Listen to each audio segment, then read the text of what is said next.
안녕하세요. 여러분, 저희 집은 요즘 매일같이 시끄러워요.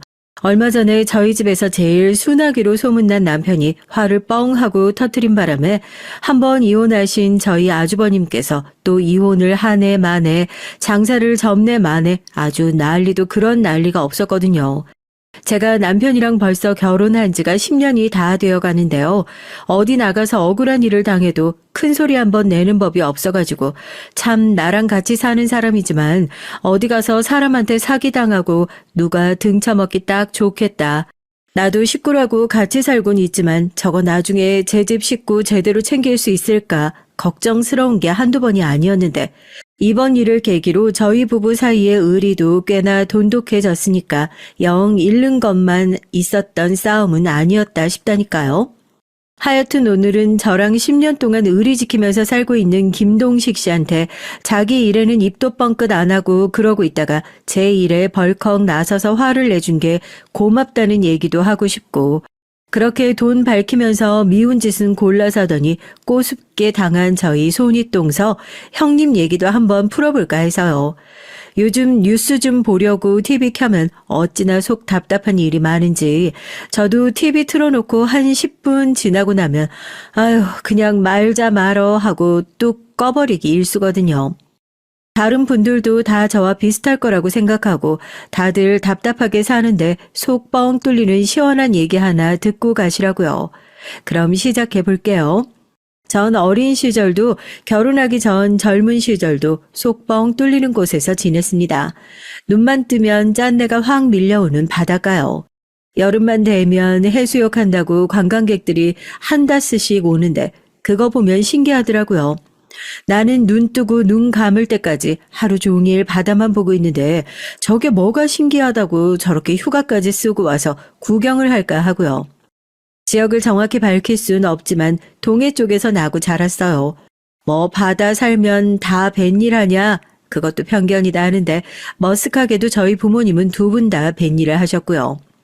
저도 뭐 자연스럽게 바다일과 친하게 지냈었죠. 부모님도 배 타시는 분, 주변 친구들도 그렇고 다 한 다리 건너 다 배 타는 사람들, 바다일하는 사람들. 그래서 그런지 그냥 나도 자연스럽게 크면 그런 거 하지 않을까 했던 거죠. 한편으로는 나도 서울에 올라가서 TV 틀면 나오는 그런 멋들어진 사람들처럼 살고 싶다 하는 마음도 있었고요. 그런데 뭐 인생이 어디 내 마음대로 되나요? 결국엔 졸업하고 나서 자연스럽게 정말 누가 시킨 것도 아니었어요. 이 일을 해야겠다 하는 목표 같은 게 있었던 것도 아니었고 이 일이 뭐 장래의 희망이었던 것도 아니었고요. 정신 차리고 나니까 칼 잡고 있더라고요. 처음엔 용돈 번다고 동네 횟집 나가서 서빙 일 좀 도왔던 정도였는데 우연히 너 주방 일 좀 한번 배워볼래 하는 얘기에 고개 끄덕이게 됐고요. 그렇게 얼렁뚱땅 요리의 세계에 입문하게 됐습니다. 다른 건 몰라도 딸 손에 평생 물 묻히는 일은 하게 만들기 싫다면서 배 타고 나갔다가 돌아오면 저녁에 먹을 생선 손질도 안 시키던 부모님이셨는데 제가 알바하다가 이렇게 홀라당 남의 집 생선 비늘 벗기게 될 줄 누가 알았겠어요. 아마 황당하셨을 겁니다. 그런데 또 천직이란 말이 진짜 있긴 있나 봐요. 저한텐 그 요리라는 것이 정말 천직이었구나 싶고요.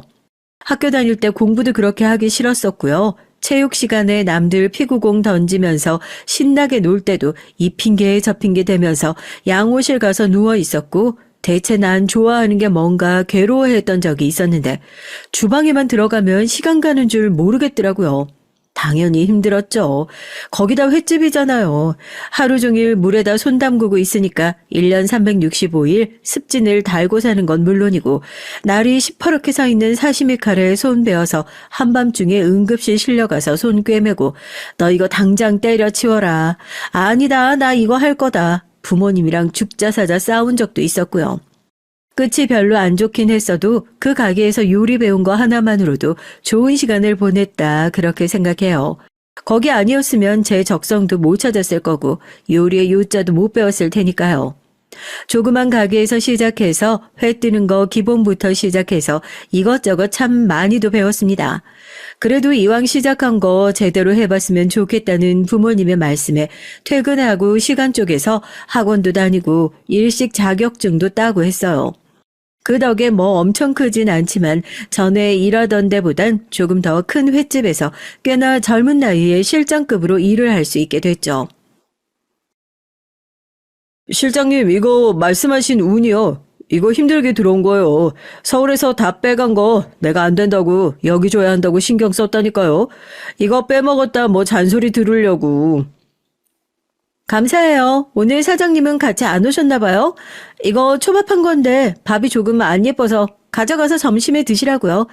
항상 잘 챙겨주셔서 감사해요. 남편과 일을 하면서 만나게 된 사이예요. 서로한테서 나는 비린내를 한 번에 딱 알아차렸다고 저희들끼리 농담으로 그러거든요. 사실 남편보다는 돌아가신 시아버님을 먼저 알고 지낸 사이였죠. 시댁도 수산 일을 했거든요. 동해 쪽에서 경매를 받아서 주로 서울 고급 식당으로 납품을 하는 거요. 저희도 성게알 같은 고급 식재료는 워낙 신선하고 해서 시댁을 통해서 납품을 받는 거래처였죠. 남편은 그 당시에 시아버님 하시던 일 물려받는다고 열심히 쫓아다니면서 일 배우고 있었던 때였고, 아버님 닮아 성실하고 얼굴도 자주 보고 하니까 친해져서 서로 이것저것 많이 챙겨주면서 그렇게 가까워졌던 것 같아요. 그렇게 닿은 인연으로 결혼까지 하게 됐네요.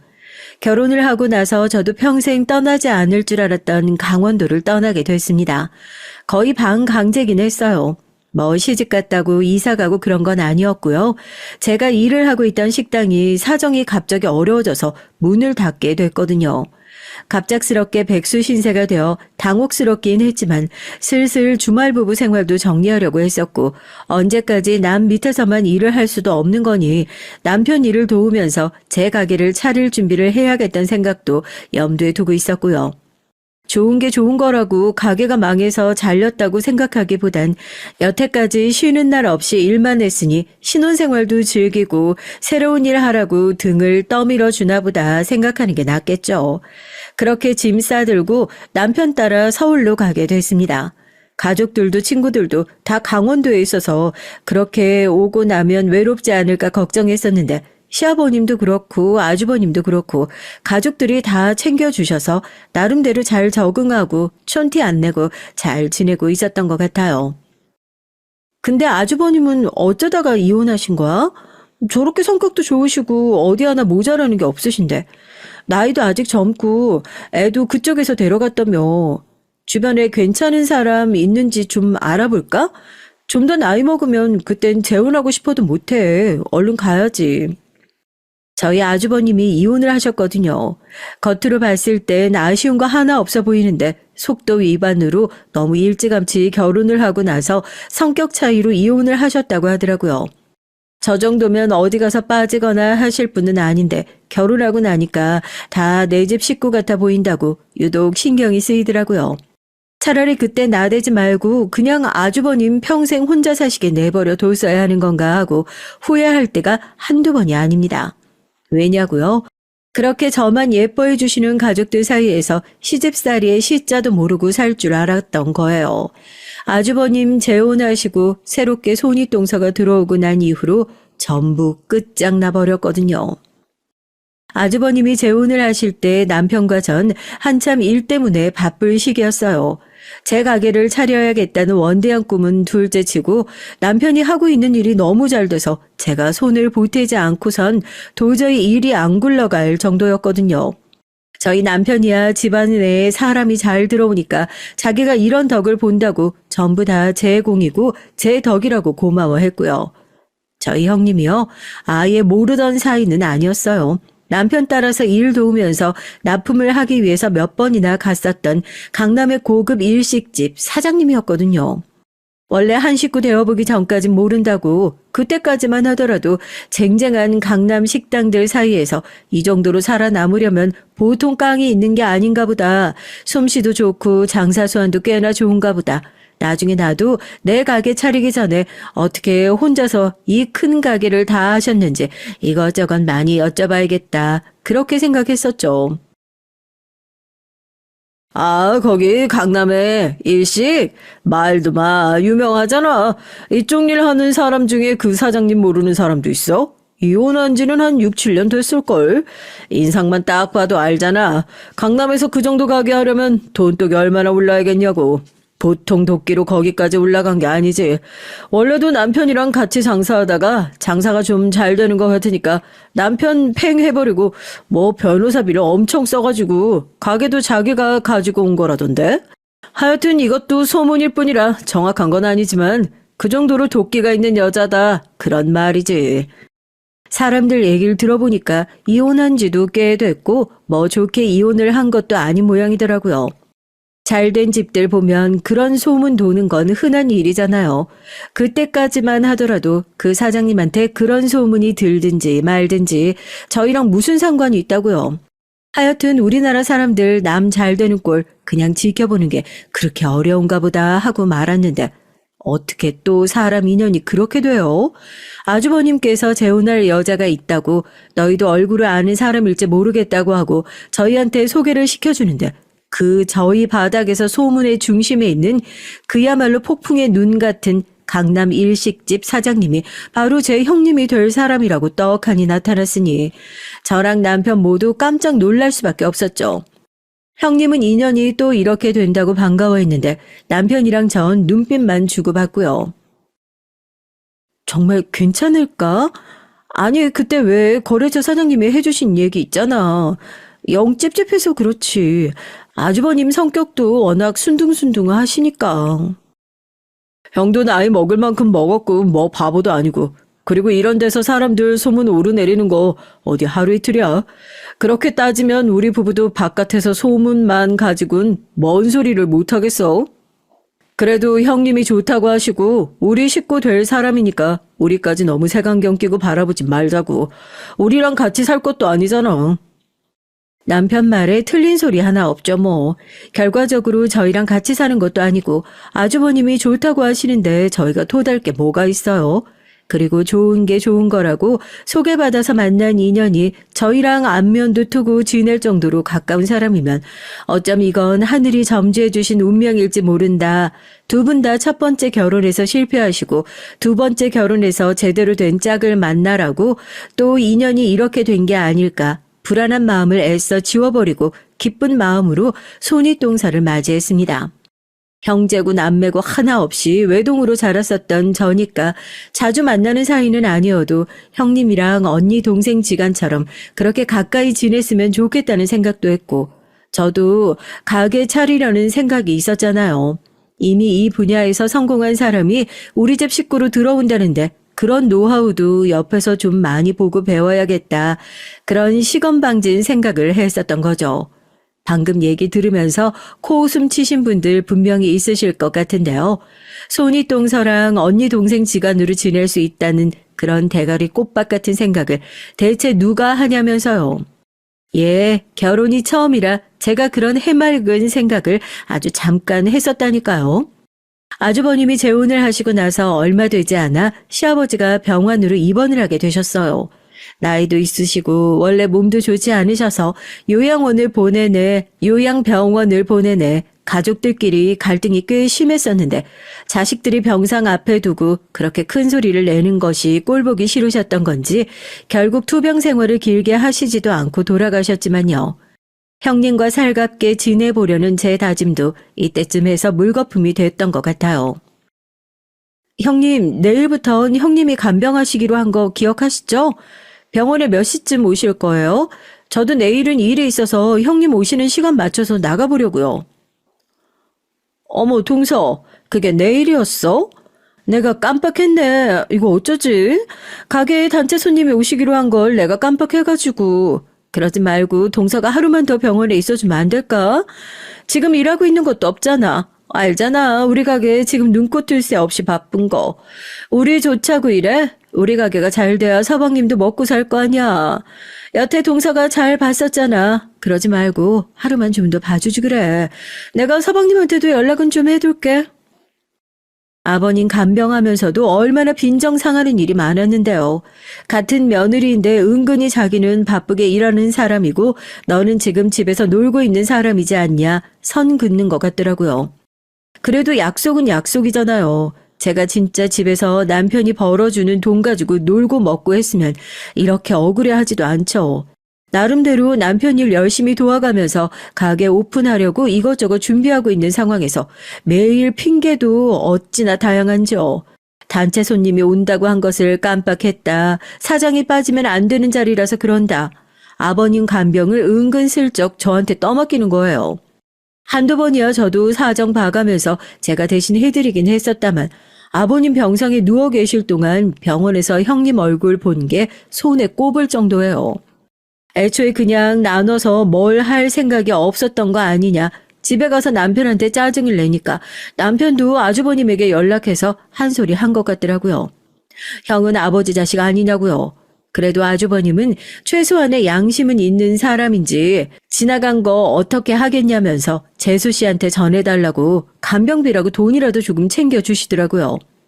돈 받아서 입 다문 게 아니라 그래도 집에 내놓고 알고 미안하게 생각하는 사람 하나도 있긴 있나 보다 싶어서 그거 가지고 괜히 일 더 크게 만들고 화를 내진 않았어요. 아버님 장례를 치를 때도 그래요. 솔직히 장남인 아주버님과 형님이 더 나서서 뭘 해도 남편보다 저보다 조금은 더 해야 한다고 그렇게 생각하거든요. 아주버님은 그렇다 치고 아버님 돌아가시고 나서 장례식장에서도 식구들 중에 누가 있네 없네 확인도 못할 정도로 바쁘게 손님 맞이를 하고 음식 나르고 정신이 하나도 없었거든요. 잠깐 숨 좀 돌리고 있으니까 장례식장에 형님 얼굴이 안 보이는 겁니다. 남편 붙들고 형님 봤냐? 어디 잠깐 자리 비우신 거냐 하니까 아직 안 오신 것 같다는 겁니다. 다른 데도 아니고 아버님 장례식장까지 이럴 수가 있나 싶어서 기가 막혀 하는데 그제서야 저쪽에서 상복 입고 아이고 미안 하면서 오늘 하루 종일 자기가 얼마나 바빴는데 가게 사람들한테 맡기고 뭐 웃돈까지 줘가면서 겨우 빠져나왔다 오만 생색을 내면서 오는데요. 솔직히 남의 식구도 이렇게 안 하겠다 싶더라고요. 아무리 재혼이라고 하지만 거기서 눈치 보고 있는 남편이나 아주버님 꼴도 보기 싫었던 건 매 한 가지고요. 사람들이 저희 형님 두고 돈 욕심 어마어마하게 많은 사람이라고 결국에 그 돈 욕심 때문에 첫 번째 결혼도 망한 거라고 그런 소리를 했을 때 그래도 이제 내 식구니까 잘 살고 있는 사람 두고 속사정도 모르면서 함부로 얘기하지 말라고 감싸고 다녔었어요. 그런데 아버님 돌아가시고 나서 형님이 하는 행동을 보니까요.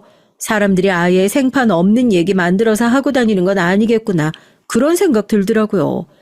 아버님 장례 무사히 다 마치고 나서 형님께서 가족들 모두 가게로 불러 저녁이나 함께 먹자고 하시더라고요. 그때까지만 해도 병가노며 장례며 일 많이 못 도와준 게 미안해서 이렇게라도 대접을 하려고 그러시는구나. 영 양심 없는 사람은 아니구나. 속으로 씹어댄 게 조금은 미안해지려고 하는 찰나였는데요. 저희끼리 밥 맛있게 먹고 즐겁게 얘기하다가 뜬금없이 형님이 던진 아버님 유산 얘기 때문에 할 수만 있다면 그 자리에서 제 입에다가 손가락 넣어가지고 맛있게 먹은 저녁 그대로 다 개워내고 싶은 심정이었다니까요. 아, 괜히 부른 게 아니었구나. 이런 얘기하려고 그랬었던 거구나 하고요. 어쩜 사람이 그러나 싶어요. 아버님 보내드린 지 얼마나 됐다고. 또 자기가 한 게 뭐가 있다고요. 그런데 아버님 유산 말이야. 아무래도 서방님네 쪽으로 너무 많이 간 거 아니야 라니요. 아주버님도 그건 좀 아니다 싶었는지 당신 갑자기 그게 무슨 소리냐고 펄쩍 뛰더라고요. 아니 그렇잖아. 당신 뭘 몰라가지고 그래. 가만히 좀 있어봐. 동서, 서운하게 들릴 수 있어도 원래 우리나라에서 그 유산이라는 게 그렇거든. 이 사람이 장남이잖아. 나중에 제사도 다 이 사람이 챙길 거고, 장남이 책임져야 하는 것들이 얼마나 많은데 아버님이 난 공평하게 잘 분배해 주셨겠거니 했는데 보니까 하고 계신 일 그대로 서방님한테 내주신 것도 그렇고 둘째 아들이 아픈 손가락이었는지 조금 더 챙겨주신 것 같더라고. 자식들끼리 아버님 유산 가지고 얼굴 붉히는 게 좀 그렇지 않아? 우리끼리 깔끔하게 다시 나누는 게 어떻냐 그거지. 아니 형님 그게 무슨 말씀이세요? 아버님이 이미 다 이렇게 하자 하고 나눠주신 거고 아주버님도 다 동의하셔서 그렇게 하기로 한 걸 형님이 왜 이러쿵저러쿵 하시면서 뒤집으시려고 하시는 거예요. 그러고 말이 나와서 말인데요. 저도 이렇게 밥 얻어먹는 자리에서 이런 말씀 안 드리려고 했는데 저희도 솔직히 서운한 거 많아요. 장남이 책임져야 하는 것들이 얼마나 많은지 모르겠다고요? 그래서 아주버님이 아버님 아프시고 돌아가시고 하실 때 뭐 얼마나 많이 챙겨주시고 신경 써주셨는데요. 이 사람 말 안 해서 그렇지 일하면서 병원 왔다 갔다 하고 고생이란 고생은 저희가 다 했어요. 아주버님도 아시잖아요. 저희한테 이러시면 안 되죠. 아니 그거 얼마나 된다고 가족끼리 그렇게 돈 밝히는 거 아니다. 그렇게 안 봤는데 동서 얘기하는 거 들어보니까 좀 그렇네. 우리가 뭐 얼마나 안 했다고? 이 사람한테 간병비까지 받아갔었다면서 뭘 얼마나 챙기려고 그러는 거야? 듣자 하니 너무 기가 막혔어요. 저도 손이 사람한테 대들고 그런 사람 아닌데 식사 자리에서 그렇게 큰 소리가 나왔어요. 남편도 그만하면 됐다고 그만하라고 저를 말리고요. 간병비요? 진짜 간병비 받자고 죽자고 달려들었으면 그것보다 배로는 더 받았죠. 자식돌이 안 한 건 아주버님이 먼저였고 그거 미안해서 자기가 챙겨준 거 가지고 지금 이제 와서 나는 돈 냈으니까 됐지 이런 식으로 나온다는 게 말이나 돼요? 장례식 때 일 때문에 바빠서 뭐 때문에 바빠서 핑계대서 늦지막히 와놓고 이거 밥꼴랑 챙겨주는 걸로 입 씻고 우리는 자식돌이 다 했다 하고 유산 더 내놔라 이 소리 하려고요? 사람들이 양심이 없어도 너무 없다 해서 남편 손잡고 이런 소리 하실 거면 밥 얻어 먹지 말 걸 그랬다고 하고 자리 박차고 일어났어요. 다른 건 몰라도 돈 문제 가지고 형님하고 엮이는 일 없어야겠다 생각하고요. 말도 안 되는 소리에서 또 저희 속을 냅다 뒤집은 형님 대신해서 아주버님이 와가지고는 저 사람이 이제 막 우리 집 식구가 돼서 속사정도 모르고 너무 보여지는 것만 생각해가지고 깊이 생각하지 않고 얘기를 한 것 같으니까 우리가 좀 너그럽게 이해를 해줬으면 좋겠다. 대신 사과를 하시더라고요. 아주버님이 무슨 죄가 있으시겠어요. 정작 사과받고 싶은 사람은 따로 있었는데 또 막상 이렇게 저희 찾아와가지고 제 손 붙들면서 이번엔 결혼 생활 좀 제대로 해보고 싶다고 또 사람한테 결혼 실패했다는 얘기 들으면 이제 자기가 하자 있는 놈소리 들으면서 손가락질 당할 것 같다면서 어깨 축 늘어뜨리는데 거기에 또 모진 소리가 안 나가는 거죠. 저도 참 답답하죠. 아버님 유산 문제는 남편과 아주머님 둘이서 해결할 테니까 전 더 이상 신경 안 써도 괜찮다고 이미 아버님께서 그렇게 정리 다 해주고 가신 걸 남은 가족들이 왈가왈부할 게 뭐가 있겠냐고 그렇게 말씀해 주셔서 저도 알겠다고 했고요. 그쯤 되니까 저한테 미운 건 이제 형님밖에 없더라고요. 이제 한 집 식구가 됐는데 그냥 서로 좀 배려하고 양보하고 그렇게 살면 안 되는 건가. 저렇게 인격적으로 괜찮은 아주버님과 결혼했는데도 왜 혼자서 저렇게 이기적으로 굴까. 진짜 열받더라고요. 다른 집이라면 그렇게 짜증나게 구는 시댁 식구 있으면 그냥 안 보면 그만이잖아요. 솔직히 시댁 식구라고 해봤자 1년에 몇 번이나 본다고요.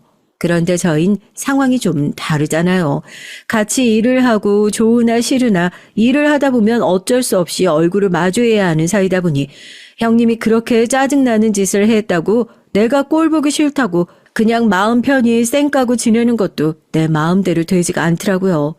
이게 한번 형님이 그렇게 미운 짓을 해서 더 미워 보이는 건지 아니면 그렇게 미운 사람이라 계속 미운 짓을 하니까 밉게만 보이는 건지 왜 그런진 몰라도요.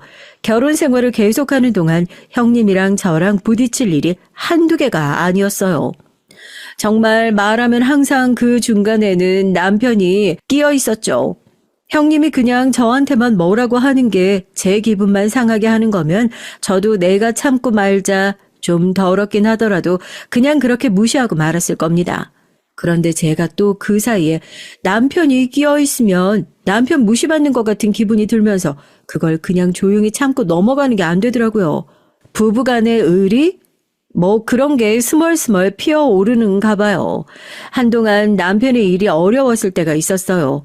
뭐 남편 일만 어려웠겠어요. 장사하는 사람들이라면 다 같이 힘들었던 때가 있었죠. 그래도 아버님 때부터 해왔던 일이기도 하고 남편이 워낙 성실하니까 꾸준히 거래해왔던 거래처들이 있어서 저희도 그 힘든 시기에 겨우 문 안 닫고 밥 먹고 살 수 있었던 것 같아요. 참 다행인 거죠. 오히려 어떤 사장님들께선 이런 시기에 서로 돕고 살아야 되는 거 아니겠냐며 가게에서 쓰는 재료들을 주문하시면서 단가보다 조금 더 돈을 챙겨주시기도 했어요. 그래도 젊은 부부가 이렇게 성실하게 일하니까 얼마나 보기 좋아. 아버님 때부터 여기 재료 아니었으면 우리도 진작에 장사 접었어야 했어. 이렇게 어려울 때일수록 서로 돕고 살아야지. 여기 망하면 우리도 다 같이 망하는 거야. 먹고 살기 힘들어도 망한다 생각하지 말고 이럴 때일수록 기운 내서 장사하고 하자고, 어? 그 마음이 얼마나 감사해요. 우리도 매번 매출에 전전긍긍하는 장사 같은 거, 그런 거 간두고 달마다 꼬박꼬박 월급 받는 회사 들어가자. 뭐 회사는 쉽게 들어갈 수 있는 거 아니라는 거 잘 알면서도 괜히 스트레스 받으니까 그런 소리를 하는데 그런 말 하면서도 남편이랑 이 장사 못 놓는 게 다 그런 사장님들이 있어서거든요. 저희도 감사하니까 외식할 일 있으면 하루 종일 비린내 맡으면서 일하는데도 납품하는 식당들 돌아다니면서 뭐 매출에 기스도 안 나는 돈이긴 하지만 한 그릇이라도 가서 팔아드리자 먼 곳까지 일부러 찾아가서 더 사 먹고요. 생판 모르는 남도 그렇게 상부상조하면서 버티던 어려운 시기였어요. 그러면 강남에서 고급 일식집을 하시는 우리 형님과는 그 시기에 어떻게 서로 상부상조를 하면서 지냈나 궁금하시죠? 아니요. 제가 이때 아주 형님에 대한 오만정이 확 떨어졌던 것 같아요. 하다못해 이렇게 생판 모르는 남도 서로 돕고 사는 시절이었는데 하물며 가족은요. 팔은 안으로 굽는다는 말이 괜히 생겼냐고요? 남들끼리 서로 헐뜯고 싸우는 판에서도 가족들끼리는 더 챙기는 그런 모습이 있어야 하는 거 아니겠어요? 그런데 오히려 얼굴 아는 사람들이 더한다고 제 형님 보면서 그랬어요. 저도 좀 그러긴 했죠. 이런저런 일들이 있고 나니까 형님 얼굴 보기가 좀 싫어가지고 일부러 그쪽 가게에 납품하러 갈 일 있으면 남편 혼자 보내긴 했었어요. 그래서 한 두어 달간 그 가게엔 남편 혼자 나가가지고 가게에서 무슨 일이 있었는진 전혀 모르고 있었고요. 남편도 괜히 제가 알아봤자 일 시끄러워지기만 하고 좋은 소리 안 나올 거 아니까 별 얘기 안 했던 것 같아요. 배달을 하고 있는데 갑자기 형님께 급하게 연락이 온 거예요. 급하게 필요한 식재료가 하나 있는데 그것 좀 배달해 줄 수 있냐고요. 마침 재료는 여유가 있긴 했는데 동선이 저를 어디다가 내려주고 혼자 가기도 애매한 동선이 되어가지고 남편이 같이 갈 거냐고. 전화는 제가 받았는데 여기서 저 어디 내려주고 남편 혼자 덜렁 보내는 거 그것도 되게 우습잖아요. 일부러 제가 형님 마주치기 싫어서 피 한 티 팍팍 나고요. 뭐 별일이야 있겠냐 하면서 됐다고 내가 형님한테 지은 죄가 있는 것도 아니고 일부러 그럴 필요 있냐고 그냥 가자고 하면서 같이 갔어요. 그런데 그냥 이런 꼴 볼 거면 차라리 같이 안 올 걸 그랬죠 뭐. 아니야 아무리 급하게 주문한 거라도 그렇지. 이건 너무 선도가 떨어지잖아요. 다른 가게에서 주문했을 때 이런 재료면 나 돈도 안 주고 그냥 다시 돌려보냈는데 식구기도 하고 지금 워낙 급하기도 하니까 어쩔 수 없이 받긴 하는데 장사하는 사람들끼리 이건 좀 그렇잖아요. 제값 다 주는 건 그렇고 서방님 얼굴 봐서 제가 여기서 딱 70%만 쳐줄게요. 그럼 서로 불만 없이 그냥 잘 마무리할 수 있을 것 같은데 괜찮죠? 아니 형수님 지난번에도 그렇고 자꾸 재료 가격을 이렇게 후려치시면 어떡합니까? 급하게 공수해온 재료면 저희도 배달비니 뭐니 해서 원래 이것저것 더 받는데 형수님 가게니까 다 떼고 그냥 원래 납품하던 금액 그대로 받는 겁니다. 자꾸 이런 식으로 선도가 어쩌니 뭐 흠집이 어쩌니 하면서 가격 깎으시면 저흰 장사 어떻게 하라고요. 가뜩이나 지금 서로 다 같이 예민한 시기인데 형수님도 좀 도와주셔야죠. 정산만 하고 금방 나올 줄 알았던 남편을 차에서 기다리는데 하도 안 나오길래 가게 들어가서 보니까 형님과 신랑이라고 있더라고요. 별 일도 아니겠거니 하고 들어보는데 형님이 하는 소리들이 너무 기막힌 겁니다. 저희가 어디 가게 납품하면서 다른 건 몰라도 재료 안 좋다고 최근 몇 년간 클레임이 들어온 적이 단 한 건도 없어요. 그런데 다른 사람도 아니고 뻔히 재료만 봐도 다 알 사람이 저렇게 말도 안 되는 트집을 잡아서 가격을 후려치고 있다니요. 거기다 두 사람 얘기 들어보니까 이번 일이 이번이 처음도 아닌 것 같더라고요. 형님, 그게 무슨 말씀이세요? 선도가 뭐 어떻다고요? 여보, 뭐하러 여기서 그런 걸로 신랑이라고 있어. 형님 됐어요. 선도가 문제 있으면 돈을 받고 안 받고 문제가 아니잖아요. 저희가 어디다가 납품하면서 신선도 가지고 트집 잡혀본 적 한 번도 없어요. 형님네 가게에서 대체 얼마나 싱싱한 것들을 가져다 쓰셔야 하는지 모르겠지만 이 정도로 안 된다고 하면 굳이 기준에도 안 맞는 놈들 70%돈 받아가면서 저희도 팔고 싶지도 않고 형님도 싱싱하지도 않은 거 갖다 쓰실 필요 없잖아요. 여보, 뭐하고 서 있어. 아이스박스 도로 빼서 실어. 저도 거기서 확 짜증이 나서 그랬죠.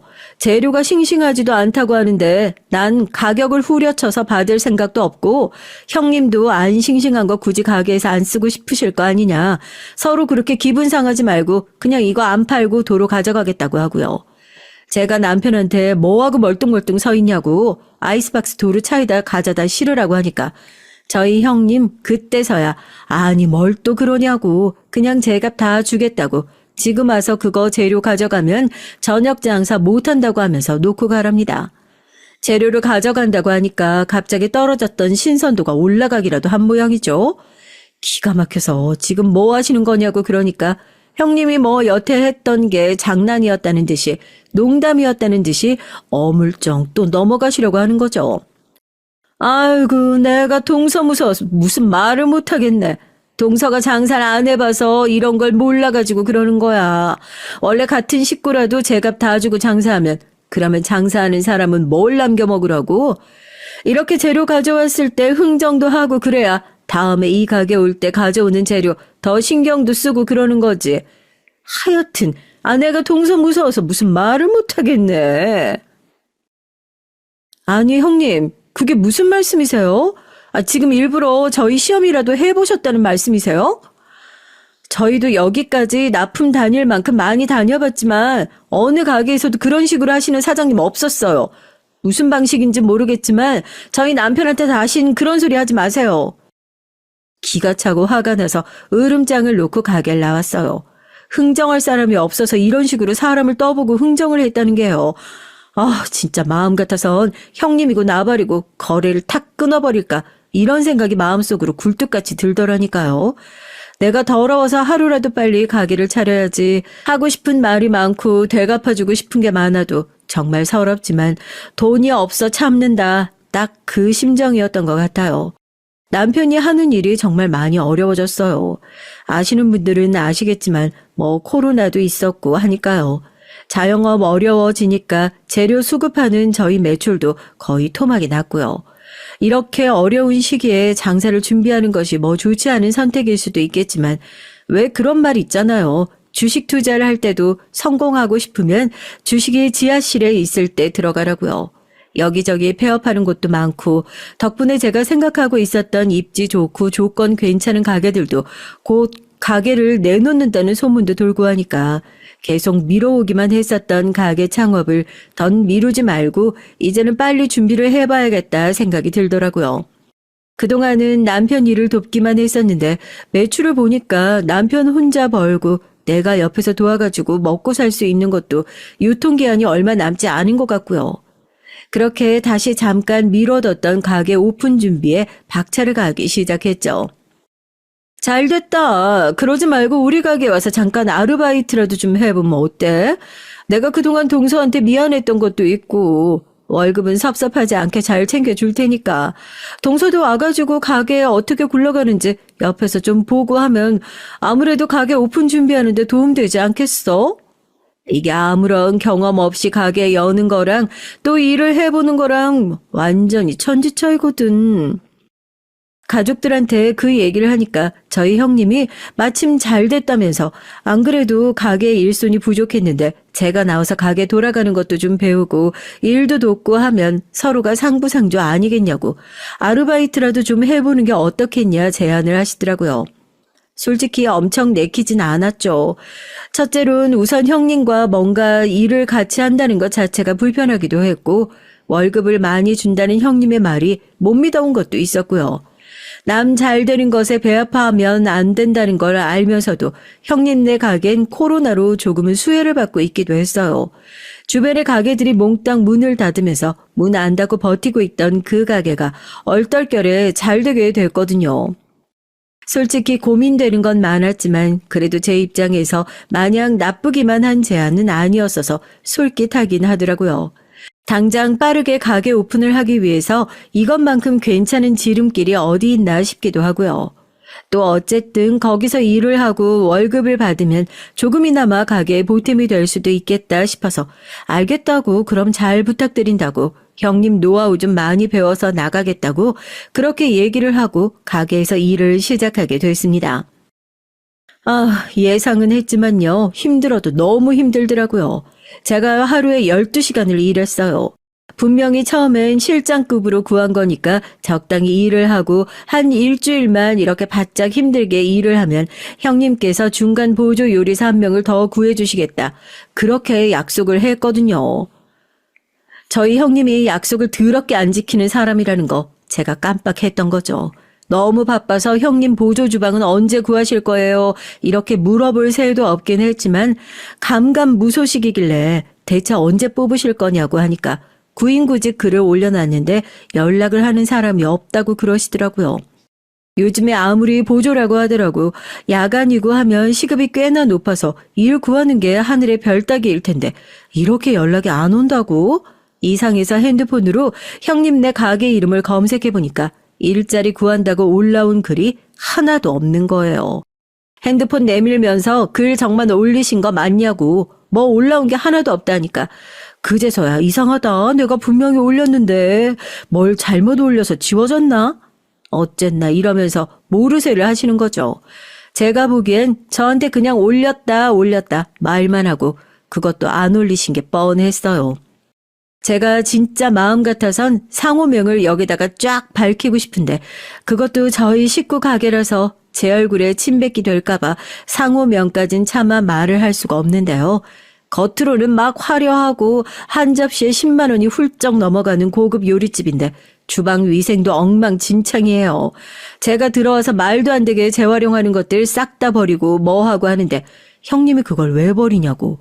몇 번은 다시 쓸 수 있는 건데 동서돈으로 다 메꿀 거냐고 난리를 치는 걸 보고 학을 뗐다니까요. 이거 이렇게 손님상에 나가서 먹고 탈이라도 나면 그땐 형님이 더 큰 돈 물어내셔야 한다.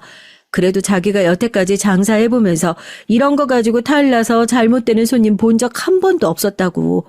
뭐 비싼 술을 파는 가게니까 술에 알코올 성분이 있어가지고 같이 먹다 보면 싹 소독이 된답니다.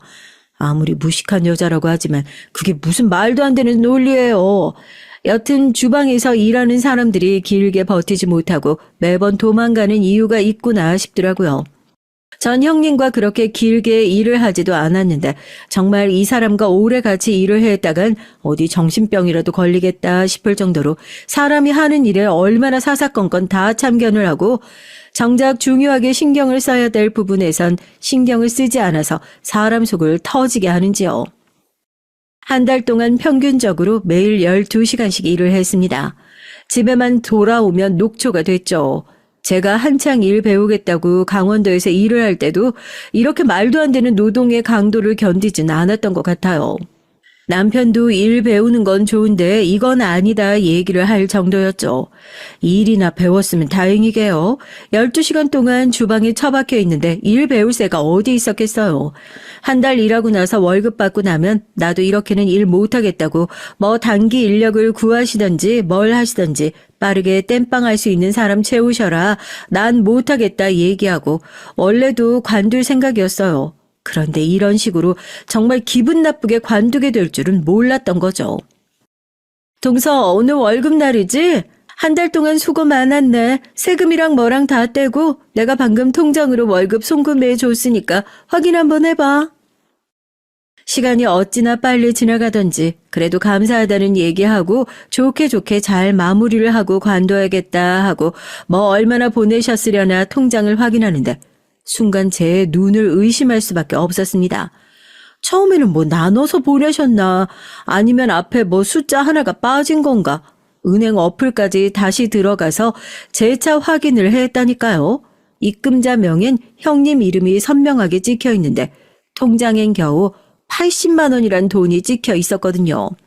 최저 시급도 안 되는 돈이에요. 거기다 매일 12시간씩 야간 일까지 한 저에겐 정말 말도 안 되는 금액이고요. 제가 핸드폰을 테이블에 탁 내려놓고 이게 지금 뭐 하자는 거냐고 돈 때문에 빈정상해서 그러는 게 아니라 형님이 먼저 넉넉하게 월급 챙겨주시겠다 말씀하시지 않으셨냐고 이게 어딜 봐서 넉넉한 금액이냐 그랬죠. 형님, 하다못해 그냥 제가 일한 거 시급으로만 계산해도 이 돈 안 나와요. 저 이제 형님한테 더 기대하는 것도 없어요. 하다 돈 아낄 데가 없어서 저한테 주는 인건비가 아까우세요?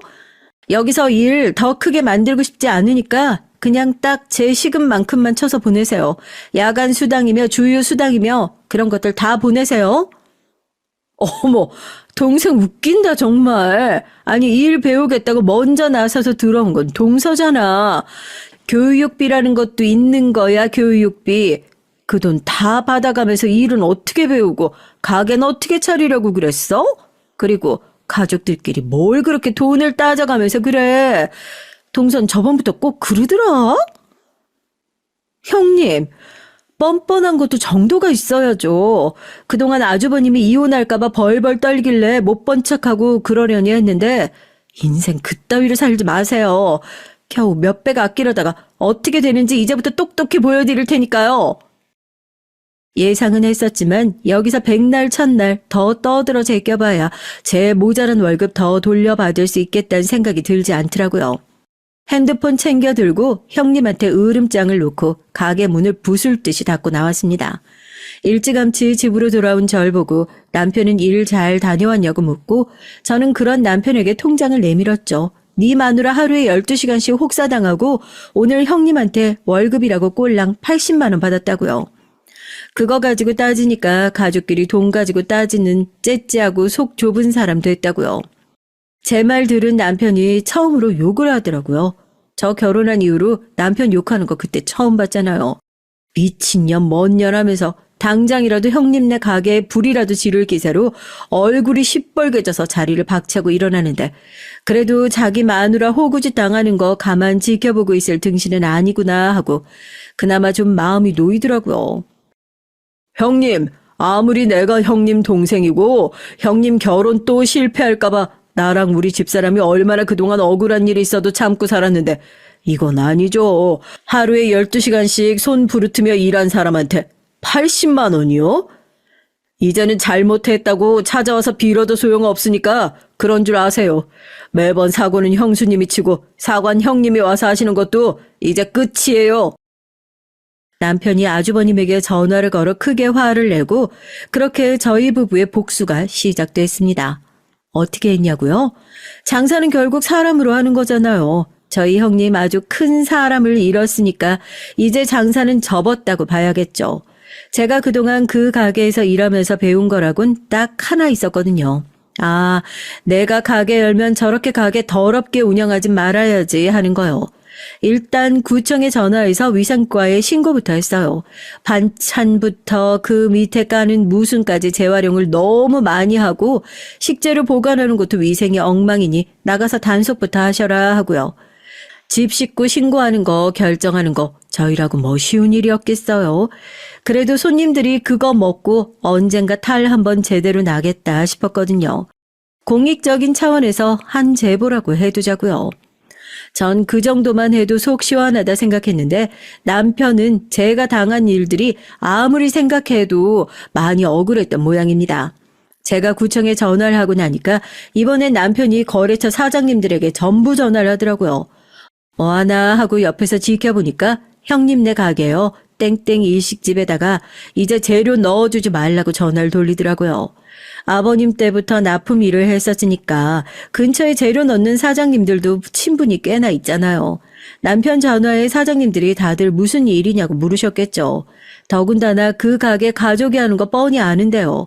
남편이 이런저런 사정을 얘기하고 사장님들도 그래 한번 당해봐야 한다는 식으로 다들 안 넣겠다고 담합을 하신 모양입니다. 남편까지 거래를 뚝 끊어버리니 제 아무리 솜씨 좋은 요리사라도 재료가 없는데 어떻게 요리를 하겠어요. 그 집 장산 완전히 문 닫았다고 해야 맞겠죠. 서방님, 동서 안에 있어? 문 좀 열어봐봐. 아니 이게 지금 뭐 어떻게 된 일이야? 혹시 다른 업체 사장님들한테 서방님이 얘기한 거야? 지금 우리 가게에 재료가 다 안 들어오고 난리 났어. 동서 월급 때문에 그래? 문 좀 열어봐봐. 나랑 얘기 좀 해. 아니라 다를까 딱 하루가 지나자마자 제가 일을 관두겠다는 얘기에도 의지력이 없네. 요즘 젊은 사람들은 툭하면 이런 식으로 일을 관둔다고 해서 자기가 고생이 많네. 온갖 센 척을 하면서 귓등으로 안 듣던 형님이 재료 수급 안 해주겠다는 거래처 사장님들의 연락에 뭔가 쎄한 걸 느꼈는지 저희 남편에게 연락을 했나 봅니다. 저희 남편이 그걸 받아줄 리가 있나요? 제 아내한테 그런 짓을 해놓고도 저희랑 같이 계속 거래할 생각을 하셨냐고 매몰차게 전화를 끊어버렸고 그제서야 아차 싶었던 형님이 저희 집으로 다급하게 찾아와서 문을 두드렸던 거죠. 꼬순내가 아주 사방에서 진동을 하던데요. 문을 열어주니까 형님 얼굴이 사색이 되어가지고 제 손을 붙들고 진짜 누구 장사 망하게 하려고 작정을 한 거냐고 재료 없으면 진짜 문 닫아야 한다고 제발 좀 도와달라고 빌더라고요. 그 손을 저희 남편이 매몰차게 뿌리쳤습니다. 형수님, 그러게 진작에 사람 좀 귀한 줄 아셨어야죠. 내 장사만 중요하고 내 장사 굴리는 사람은 안 중요합니까? 그리고 장사하는 거요? 걱정 안 하셔도 돼요. 어차피 형수님네 가게요. 식약청에서 조사 나갈 거라서요. 뭐 식재료 보관이며 조리도구며 다 엉망진창으로 보관하셔서 걸리면 폐업이 아니라 영업 정지 몇 개월 정도는 기본으로 받으시지 않겠어요? 지금 저희 집에 오셔서 이렇게 빌고 있을 때가 아니라 가게 가셔서 진짜 가게 문 닫을 걱정하셔야 할 것 같은데요. 아마 지금쯤이면 담당 공무원이 가게로 출근하고도 남았을 텐데.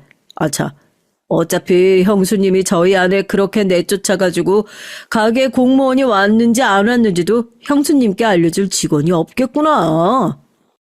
박장대소를 하는 남편의 얘기를 들은 형님은 얼굴이 허옇게 질려서 뭐? 위생조사? 식약청? 비명을 지르고 꽁지가 빠져라 가게로 다시 내달렸습니다. 남편은 그런 형님의 뒷모습을 보면서 저런 사람도 가족이라고 무조건 참으라고 가만히 당하고만 있게 해서 미안하다는 얘기를 저에게 해줬고요. 이미 저렇게까지 복수를 했는데 제 마음에 더 이상 무슨 앙금이 남아있겠어요.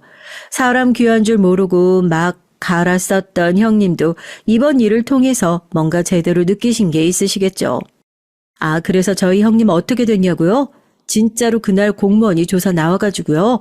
영업정지 1개월 처분 받았습니다. 그동안 가게를 어지간히 더럽게도 운영했던 거죠.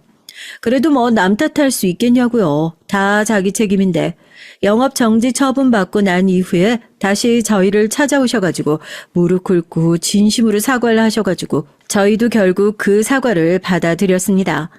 한 달 동안 똑같이 형님도 저희 남편 쫓아다니면서 일 시키고 대신에 저한테 월급을 떼어 먹은 게 있으니 남편 밑에서 일하는 동안은 형님도 월급을 안 받는다는 조건으로 말이에요.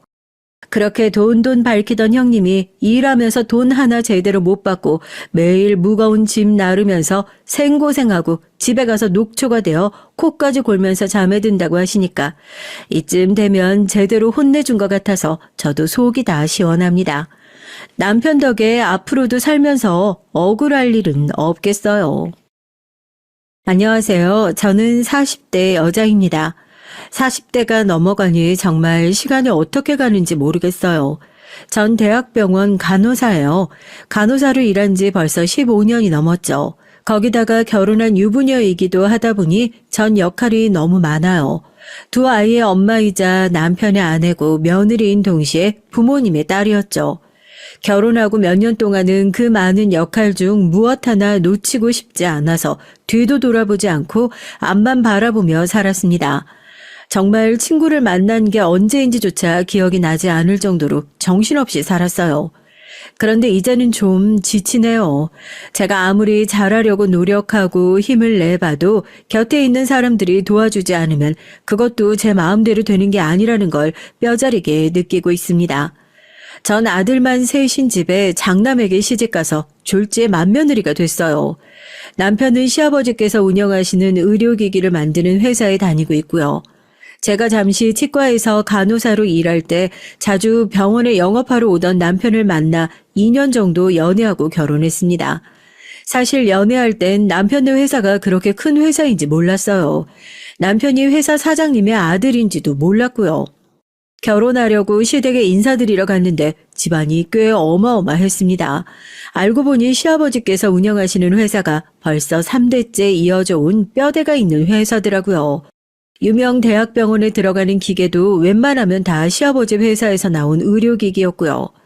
더군다나 남편만 빼고 시동생 둘은 다 의사예요. 사실 남편과 가까워진 계기도 의사라는 직업 때문이었습니다. 저도 어릴 적 꿈이 의사였거든요. 고등학교 때까지도 줄곧 전 의사가 아니면 다른 건 아예 할 생각이 없었습니다.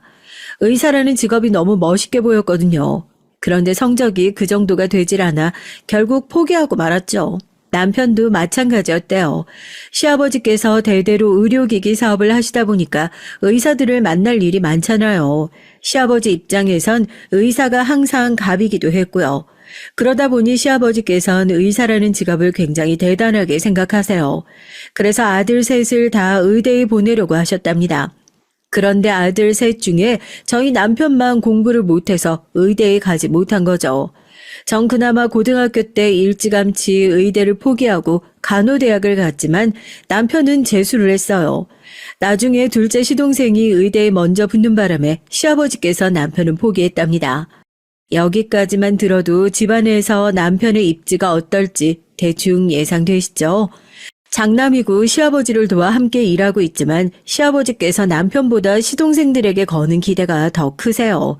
그런 모습을 볼 때마다 저와 남편은 그러려니 했습니다.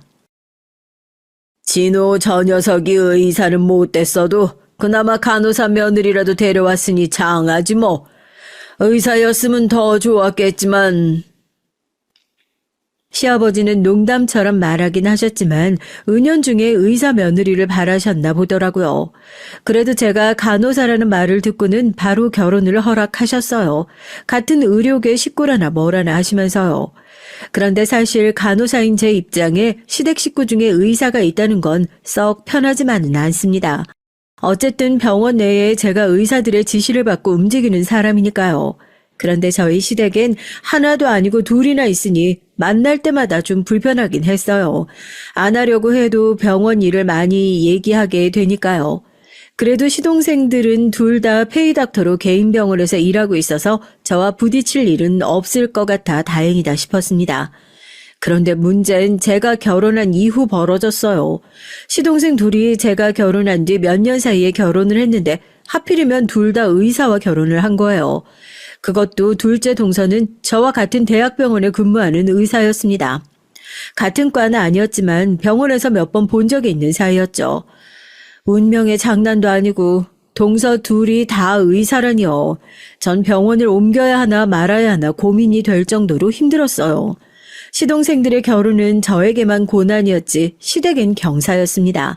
시아버지께서 그렇게 좋아하시는 의사 며느리를 둘이나 보신 거니까요. 시아버지인 동서들만 보고 있으면 밥을 안 먹어도 배가 부르다고 하셨죠. 전 자연스레 관심받게 되어버렸고요. 신경 쓰지 않으려고 해도 신경이 너무 쓰였습니다. 그럴 수밖에 없는 게 제가 느끼기에 시부모님께서 며느리들을 대하시는 게 너무 달랐거든요. 며느리가 셋이나 있지만 동서들은 가만 보면 무슨 대단한 손님 같았어요. 같은 며느리인데도 저와 여러 면에서 대우가 달랐습니다.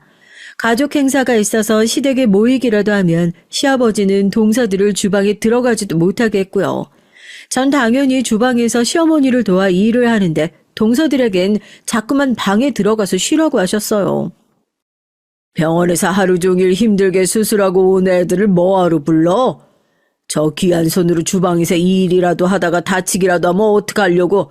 그건 우리가 죄 짓는 거야. 아이고, 며느리 사랑은 시아버지라더니만 유나는. 그래, 뭐 할 것도 없는데 너희들 들어가 쉬어라.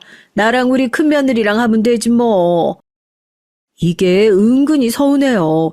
며느리로서 시댁일을 돕는 거야 저도 할 수 있습니다.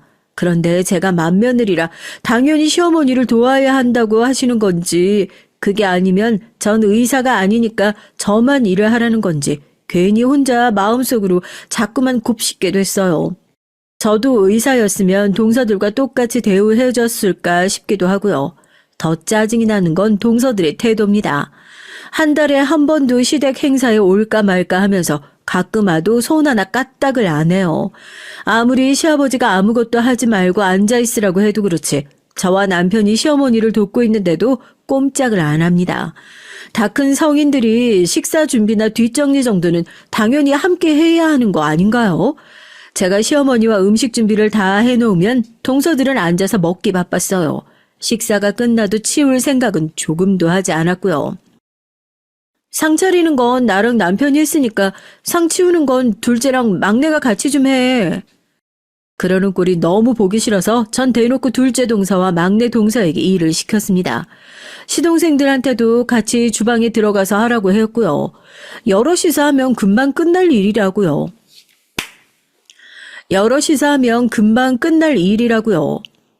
형님, 아버님이 병원 일에 궁금한 게 많으시다고 식사 끝나면 차 마시면서 담소 나누자고 하셨어요. 맞아요. 저희는 바빠서 아버님 많이 뵙지도 못하는데 온 김에 얘기도 좀 나누고 해야죠. 설거지 하는데 얼마나 걸린다고 그래? 후다닥 빨리 하고 과일 먹으면서 다 같이 담소 나누면 되지. 됐어. 저거 얼마나 된다고 그냥 내가 하면 된다. 다들 앉아서 쉬어. 제가 대놓고 말해도 동서들은 아주 요리조리 잘 빠져나갔어요. 거기다가 시어머니도 제겐 이거 해라 저거 해라 잘만 하시면서 동서들에겐 아예 시키지도 않으셨습니다. 전 시어머니를 따라 주방에 들어가 왜 동서들한테는 아무것도 안 시키냐고 툴툴거렸죠. 시어머니는 저더러 혼자 일하게 해서 억울하냐고 하셨고요. 그래서 제가 너무 억울하다고 했습니다. 시어머니도 의사 며느리들은 불편하시대요. 시아버지가 하도 감싸서 뭘 시키기도 어렵고 본인들도 저렇게 앉아서 대접받으려고만 하는데 꼭 못돼 먹은 시어머니처럼 시키는 것도 싫다고요. 전 살갑고 말도 잘 통하니 저와 함께 있는 게 편하시답니다. 저도 다 알아요. 편하다는 건 시어머니도 제가 만만해서라는 걸요. 하지만 어쩌겠어요. 저도 괜히 의사 동서들 틈에 껴서 시아버지에게 차별당하느니 그냥 주방에서 일하는 게 마음이 편했습니다. 근데 그것도 한두 번이지 이게 반복되니까 서운한 정도로 끝나지 않더라고요. 저희 시댁은 1년에 4번 제사를 지내요. 명절에도 온 가족이 다 모여 크게 제사를 모십니다. 전 결혼하고 시댁 행사에 한 번도 빠진 적이 없거든요. 절대 빠질 수 있는 분위기가 아니었어요. 제사하기 딱 일주일 전에 시아버지에게 연락이 옵니다. 며칠 몇 시부터 집안 여자들이 다 모여 음식 준비해서 제사를 모셔야 하니 그날은 꼭 시간을 빼놓으라고요. 전 대학병원에서 3교대를 하다 보니 시간 맞추는 게 여간 힘든 게 아니었습니다. 하지만 어쩔 수 없었죠. 전 자는 시간도 포기하고 시댁 행사에 참석했습니다. 제삿날 저희 시댁뿐 아니라 시아버지의 형제분들, 사촌의 육촌까지 모여서 다 함께 제사를 모시거든요. 제사를 지내기 하루 전날 밤부터 전이며 음식을 준비하는데 같은 자세로 앉아서 계속 음식을 하다 보면 큰 집 며느리, 작은 집 며느리 다들 불려와 함께 음식을 만들었어요. 집안의 장남들은 계속해서 손님들을 맞이하죠. 누구 하나 일이 생겨 빠지는 날이면 어른들께서 아주 호통을 치셨습니다. 이래서 조상님 덕을 보겠냐면서요. 전 결혼한 지 한창 됐는데도 아직도 이런 집안이 있다는 게 믿기지 않아요.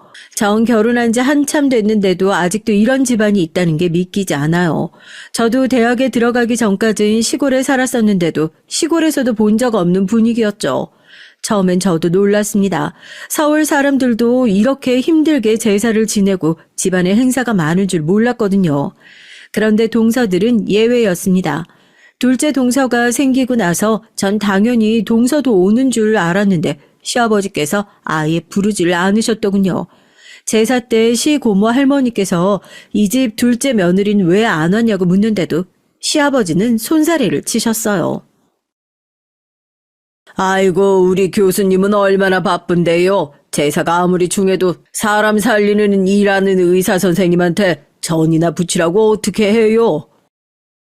이 집은 큰 며느리도 병원에서 일한다고 하지 않았어? 아, 왜 큰 며느리랑 둘째 며느리는 차별을 해? 큰 며느리도 병원 빠지고 왔으면 둘째 며느리도 와야지. 고모님도 참, 모르는 소리 하시네요. 간호사랑 의사랑은 엄연히 다르죠. 간호사야 대체할 수 있는 사람이 병원에 몇백 명이야 있지만 교수는 몇 명 안 되잖아요.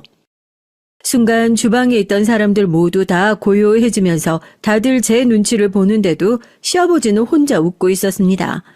시어머니는 제 손을 꼭 잡아주시면서 너무 서운해하지 말라고 하셨어요. 원래 저 정도밖에 안 되는 사람이라고 하시면서요. 시아버지가 형제들 다 있는 데서 남편을 시동생들과 차별하는 모습을 본 적이 있어요. 회사 일 얘기를 하면서 그 머리로 공부를 했으니 의대에 갈 턱이 있냐부터 시작해서 아버지가 다 떠먹여주는데도 못 처먹냐 하는 소리까지 하곤 하셨습니다. 그런 모습을 볼 때마다 언젠가 저도 동서들과 비슷한 상황이 생길 수도 있겠다. 예상하지 않았던 건 아니에요. 하지만 막상 겪으니까 기분이 상당히 나쁘더라고요. 전 제가 다른 사람보다 깡이 있는 사람인 줄 알았어요. 어릴 때부터 싫은 소리 많이 듣고 자라서 진작 면역이 생긴 줄 알았는데 그게 또 아니더라고요. 싫은 소리는 언제 들어도 그냥 싫은 거였어요. 제가 병원에서 일하는 걸 친정 엄마가 별로 좋아하지 않으세요. 제가 의사가 된다고 했을 때도 어머니는 항상 콧방귀를 뀌며 좋아하지 않았습니다. 네 성적의 의사는 무슨 의사? 그리고 병원이 얼마나 답답하고 지저분한지 아니? 세상 천재 좋은데 다 놔두고 왜 아픈 사람들이나 드나드는 병원에서 일을 하겠다고 난리야? 친정 엄마와 전 사이가 별로 좋지 않았습니다. 지금 제 모습에선 상상할 수도 없을 정도로 어린 시절엔 콤플렉스 덩어리였어요. 그게 바로 친정엄마 때문이었습니다. 전 원래 욕심도 많고 꿈을 크게 갖는 아이였는데요. 그런데 엄마는 항상 제게 부정적인 얘기만 하셨어요.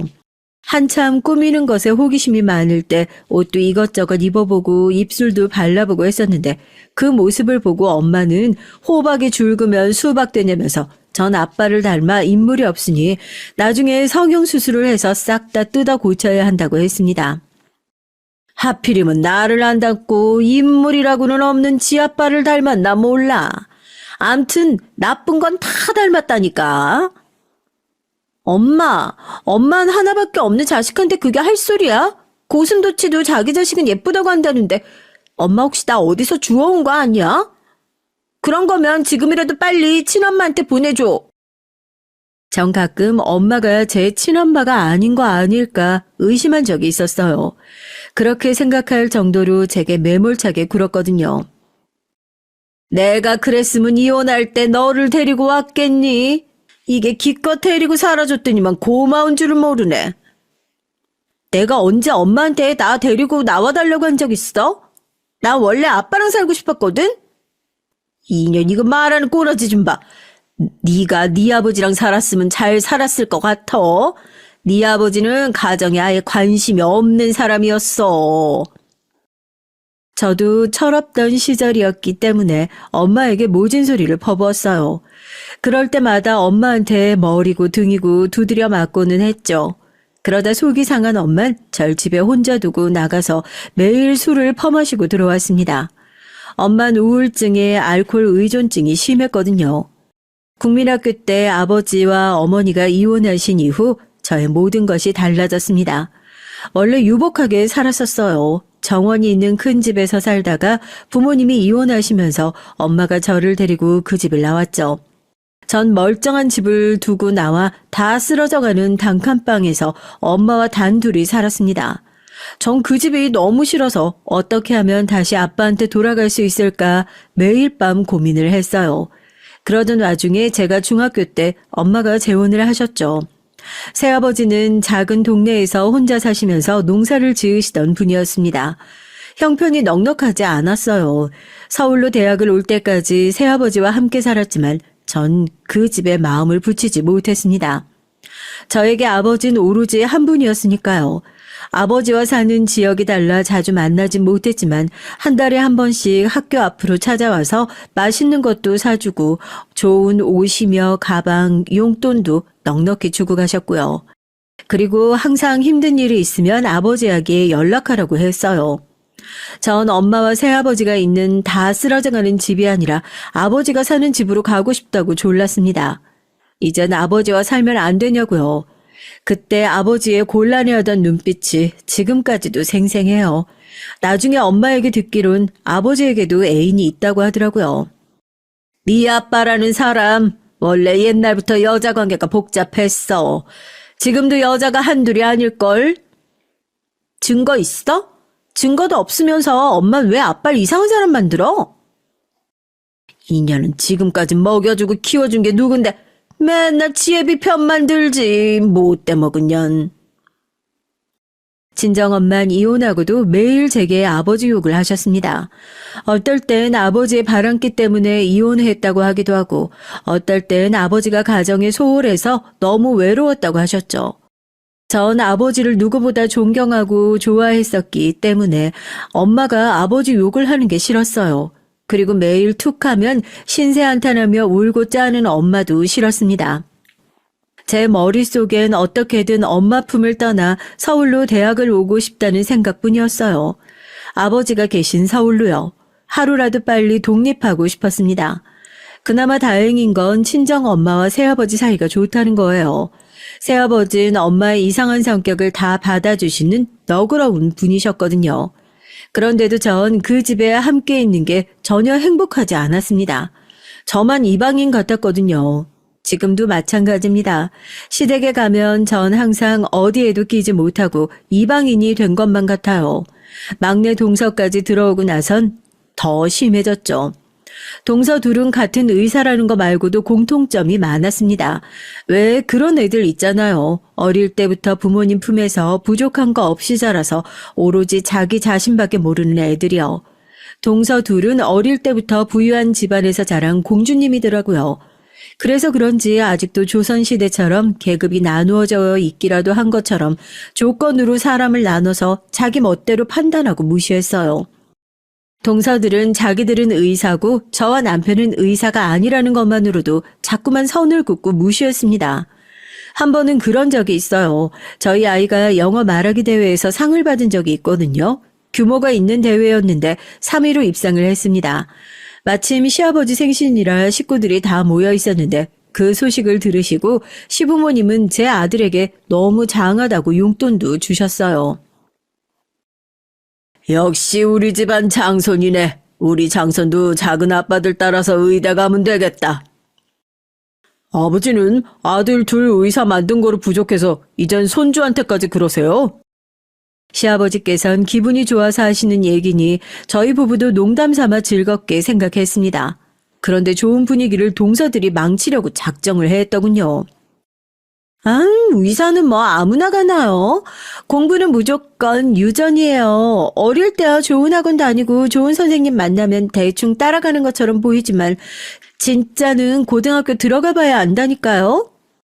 맞아요. 공부는 무조건 유전이더라고요. 형님이랑 아주버님 닮았으면 의대는 힘들 텐데. 괜히 되지도 않는 거 어릴 때부터 헛바람 넣지 말고 자기 주제에 맞는 일 할 수 있게 일찌감치 밀어주는 게 훨씬 더 낫다니까요.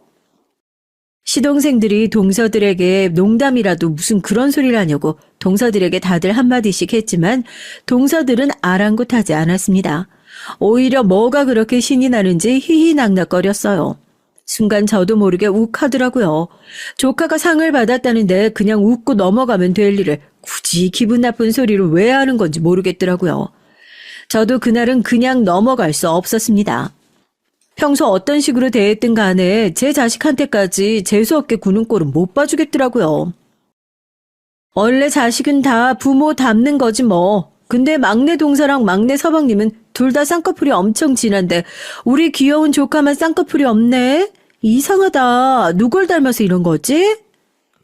막내 동서 눈은 누가 봐도 성형수술을 한 눈이에요. 수술이 좀 잘못돼서 항상 누구한테 맞은 것처럼 부어있고 눈을 감으면 바늘선이 다 보이거든요. 전 일부러 그랬습니다. 동서가 너무 얄미워서요. 그랬더니만 막내 동서는 입을 꾹 다물어 버리더라고요. 오히려 꼴에 또 같은 편이라고 둘째 동서가 막내 동서 편을 들었어요. 아직 갓난아기인데 쌍꺼풀이 생길지 안 생길지 모르죠. 형님은 왜 아기 얼굴 가지고 그러세요? 누가 봐도 동서 판박이구만. 그래, 우리 공주님도 나중에 똑같이 수술해주면 되지 뭐. 둘째 동서가 편은 든다고 들었지만 시어머니가 제 편을 들어주셔서 빨개진 막내 동서의 얼굴은 식을 줄을 몰랐습니다. 수술 얘기에 시동생들까지 다들 박장대소를 했거든요. 대충 농담을 주고받는 분위기로 잘 마무리되긴 했지만 집에 돌아오는 길에 남편은 저를 걱정했어요. 동서 둘이 쿵짝이 맞아 편 먹고 괴롭히니 힘들지 않냐고요. 물론 기분이 좋진 않죠. 하지만 철없는 애들이 하는 장난에 놀아나고 싶지 않았습니다. 제가 잘못한 것도 없는데 괜히 동서들한테 지고 싶지 않았거든요. 동서들의 만행은 거기서 끝나지 않았습니다. 제가 쌍꺼풀 얘기한 게 기분이 상했는지 자기들끼리 저를 골탕 먹이려고 작정을 하고 있었더라고요. 글쎄 명절날 둘 다 작정하고 시댁에 안 왔어요. 제삿날 안 오는 거야 저도 이해합니다. 며느리한테 시댁 제사가 의무적인 것도 아닌데 오고 말고는 각자 알아서 할 수 있는 거니까요. 하지만 명절은 달랐어요. 저희 시댁은 설 명절에 일이 무진장 많아요. 유부 선배님들이야 벌써 제사 규모만 보고도 아셨겠지만 명절날 시댁으로 식사 때마다 오시는 손님이 셀 수 없이 많습니다. 만두를 몇백 개씩 빚는 것부터 시작해서 음식을 거의 20가지 정도를 시어머니가 직접 다 하세요. 시집 온 첫 설날부터 전 몸살이 났었거든요. 그 전까지 3교대 간호사 생활을 하면서도 흔한 감기 한 번 안 걸린 제가 명절 한 번에 몸살이 났으니 보통 일이 아닌 거죠. 시어머니는 제가 시집 오기 전까지 이 큰일을 항상 혼자 해오셨다니 정말 대단했습니다. 너는 장남이라는 놈이 손님들 오시는데 주방에서 뭐 하는 거야? 당장 나와서 술도 따르고 심부름도 해야지. 재수 씨들이 둘 다 안 와서 일이 너무 많아요. 올해 손님 맞이는 아버지가 다 알아서 하세요. 전 우리 아내 또 아플까봐 걱정돼서 도저히 안 되겠어요. 지 엄마 고생할 때는 아는 척도 안 하더니만 지 마누라 고생시킬까봐 앞치마를 다 메고 오래 살고 볼 일이다. 그러니까 재수 씨랑 애들한테 빨리 연락해서 오라고 하세요. 명색이 장가가고 시집 왔으면 명절날 어른들 뵈러 오는 게 당연하지. 어떻게 다들 콧배기도 안 보여요? 아무리 바쁘고 일이 많아도 남편은 이건 아니다 싶었는지 처음으로 화를 냈습니다. 그런데 그런 남편에게 시아버지가 오히려 더 화를 냈어요.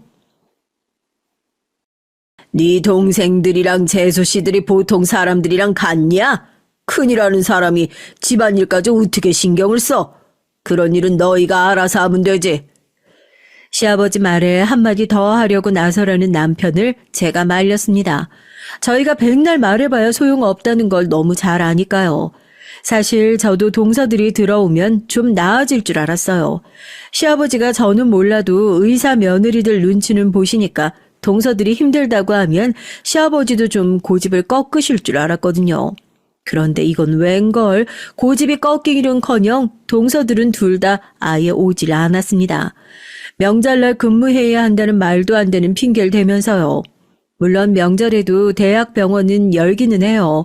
당직 선생님들과 간호사들도 교대로 근무합니다. 하지만 그래봐야 하루, 길어봐야 이틀이에요. 절대 명절 내내 근무하진 않습니다. 더군다나 교수들은 거의 나오질 않아요. 병원에서는 3교대하는 간호사가 제일 바쁩니다. 저도 명절마다 병원에 눈치가 보이지만 그래도 시댁에 오는 날은 최대한 맞추려고 노력을 해요. 동서들이 일부러 시댁에 오지 않은 거라는 확신이 들자 전 모든 게 다 억울해지기 시작했습니다. 만두를 빚다가도 전을 부치다가도 명색이 며느리가 셋인데 왜 저만 와서 이 고생을 하고 있나 짜증이 나더라고요. 어머님 아버님도 너무하시는 거 아니야? 의사만 아들 며느리고 우린 아무렇게나 부려 먹어도 되는 무술이냐고. 이런 식이면 나도 추석부턴 그냥 근무할 거야. 전 쌓인 화를 애꿎은 남편에게 풀었습니다. 그래도 화가 풀리지 않더라고요. 시동생들과 동서들은 거짓말을 한 게 맞았어요. 제가 병원에 전화해서 알아보니 둘째 동서도 명절엔 출근 안 한다고 하더라고요. 진실을 알게 된 남편은 저보다 더 화를 냈습니다. 엄연히 자기가 한 집안의 장남인데 기강을 너무 안 잡았다면서 이대로 두고만 보고 있지 않겠대요. 그러더니만 갑자기 시동생들에게 전화를 걸었죠. 그리고 소리를 쳤습니다. 지금 당장 재수 씨들 데리고 집으로 오라고요. 전 뭔가 일이 커지는 것 같아 가슴이 뛰었지만 한 번은 짚고 넘어가야 할 일이라고 생각했어요. 동서들이 저를 골탕 먹이겠다고 일부러 그런 거라면 본때를 보여줘야 했으니까요. 재수씨, 병원에 알아보니까 오늘 근무 없으시다던데요. 설마 명절 음식 하기 싫어서 근무한다고 거짓말하고 시댁에 안 온 거예요? 아니에요. 병원에 급한 일이 있어서 새벽에 잠깐 나갔다 들어왔어요. 제가 새벽에 잠을 못 잤더니만 너무 피곤해서 집에서 잠깐 쉬었다가 오려고 했죠. 막내 재수 씨는요? 분명히 병원에 출근하셨다더니만 옷은 골프웨어네요. 설마 골프 치다 왔어요? 저희 병원 원장님께서 치러 가자고 하셔서 어쩔 수 없이 다녀온 거예요. 어머님, 아버님 아시잖아요. 사회생활 하다 보면 이런 것도 다 업무의 연속이라는 걸요. 저도 둘째 형님처럼 최연소 교수 자리 따내려면 지금부터 노력해야죠. 동서들은 아주 미꾸라지처럼 요리조리 피해갔습니다. 시아버지와 의사 며느리들이 뭘 하든 상관없는 눈치였지만 시어머니는 좀 달랐어요. 당신이 평생 명절이든 제삿날이든 혼자 음식을 준비하느라 고생한 걸 뻔히 다 아는 아들들까지 마누라들 등살에 못 이겨 거짓말을 하려고 했다는 게 서운하신 것 같더라고요. 표정이 좋지 않으셨습니다. 텔레비전에서 요즘 며느리들은 1년에 꼴랑 2번인 명절도 시댁에 오기 싫어서 가짜 깁스까지 사서 낀다더니만 우리 집안도 별반 다르질 않구나. 다 꼴보기 싫으니까 명절이고 나발이고 너희 다 친정에 가버려. 시어머니는 생각보다 더 실망하셨는지 하던 음식들도 다 내팽개치시더니 저희더러 다 친정으로 가버리라고 소리를 지르셨습니다. 쾅 소리가 날 정도로 문을 3개 닫고 방에 들어가 버리셨어요. 그런데 괜한 불똥이 남편에게 튀었습니다. 시아버진 명절날 사달이 난 게 다 남편 탓이라네요. 내가 너 때문에 못 살겠다. 바쁜 의사 동생들 군기 잡는 것도 모자라서 의사 재수 씨들까지 불러서 손윗사람 노릇을 하는 거냐? 너 팔자 편하게 내 밑에서 일해봐서 다른 일은 아예 몰라서 그래. 병원 일이 어디 쉬운 줄 알아? 힘들게 일하고 명절 때 좀 쉴 수도 있지. 왜 괜한 분란을 만들어? 아버지, 이렇게 이해심이 넘치는 줄 몰랐네요. 그럼 공평해야죠. 왜 매번 제 아내만 불러서 고생시키는 건데요? 자꾸 이런 식으로 자식 차별하시면 저희도 제사고 명절이고 안 올 겁니다. 동서들이 잘못한 걸 괜히 욕은 저희 부부가 먹고 남편과 시아버지는 심하게 다퉜습니다. 안 그래도 시아버지가 남편과 시동생들을 차별하시는데 그날 이후 시아버지에게 남편은 미운 털이 아주 단단히 박혔죠. 저와 남편은 존재감이 더 떨어졌어요. 시아버지는 매번 남편이 하는 일이라면 뭐든 탐탁치 않아 하셨습니다. 그러다 보니 동서들의 거만은 하늘을 찔렀고요. 그러던 어느 날이었습니다. 시아버지 회사에 큰 행사가 있었어요. 새로운 의료기기를 홍보하는 행사 날이었죠. 병원 사람들이 참석하는 자리다 보니 시아버지는 의사 아들들과 며느리들을 모두 다 대동하고 행사장에 가셨습니다. 당연히 저와 남편도 참석했지만 위치가 달랐어요. 남편은 회사 직원들과 함께 행사 준비하느라 정신없이 바빴고요. 전 어디에 껴야 할지 몰라 행사장만 어슬렁거리고 있었습니다. 그러던 중 동서들이 앉아 다과를 즐기고 있는 모습을 발견했어요. 저도 동서들이 있는 테이블로 갔죠. 사이가 어떻든 그래도 저도 한 가족인데 같이 앉을 수 있으니까요. 그런데 제가 너무 많은 걸 바랐나 봅니다. 제가 자리에 앉자마자 갑자기 동서 둘이 영어로 대화를 하기 시작했어요. 전 순간 미간이 구겨질 정도로 기분이 나빴습니다. 제가 앉기 전까진 둘이 시시덕거리고 있는 걸 분명히 봤는데 제가 앉자마자 진지하게 영어를 대화를 하다니요. 충분히 고의적이라고 생각할 수밖에 없었어요. 전 기분이 나빠도 한번 참고 먼저 대화를 시도했습니다. 무슨 얘기들을 그렇게 진지하게 하냐고요. 어머, 형님은 못 알아들으셨겠구나. 저희가 배려심이 부족했네요. 사실 별 얘기는 아니고 최근에 제가 본 논문이 있어서 동서랑 공유하고 있었거든요. 형님이랑 얘기하다 보면 항상 느끼는 거지만 정말 존경스러워요. 최연소로 교수 되신 것도 대단하신데 항상 이렇게 연구하고 공부하시는 모습 너무 멋있다니까요. 집안에 이렇게 대단한 분이 있다는 게 얼마나 자랑스러운지 몰라요. 저도 꼭 형님처럼 되고 싶어요. 저도 의료 용어는 대부분 알아요. 그런데 동서들이 주고받는 대화엔 전혀 의료 용어가 들리지 않았습니다. 제 자격지심인진 몰라도 동서들이 그냥 저를 따돌리고 무시하려고 하는 행동으로밖엔 느껴지지 않았어요. 그뿐만이 아니었습니다. 동서 둘은 제가 생각한 것보다 훨씬 더 많은 걸 공유하고 있었더라고요. 둘째 동서 애들은 저희 애들이랑 나이가 비슷해요. 그런데 저에겐 한 번도 학원이나 과외 같은 교육 문제에 대해 상의하거나 공유한 적이 없었거든요. 그런데 둘째 동서가 막내 동서한테 아이들 유치원이며 학원, 도우미까지 소개했더라고요.